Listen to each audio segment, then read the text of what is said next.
In this video, I'll show you how to open a demo account on IC Markets. First, log into your IC Markets account through their website. Once you're logged in, make sure you're on the Accounts section.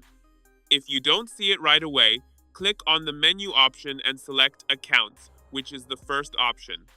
From there, click on Open New Demo Account to begin the process. On the next page, choose the trading platform you want to use. You'll see options such as MetaTrader 5, cTrader, and MetaTrader 4. In this example, MetaTrader 4 is selected.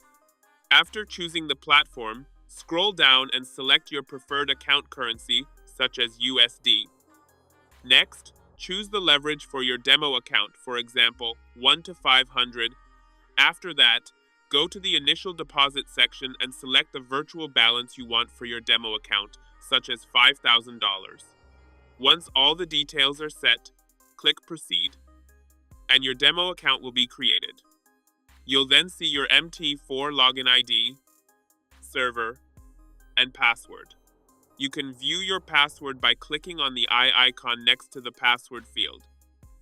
Finally, open the MT4 platform, log in using the provided credentials, and connect your IC Markets demo account to start trading.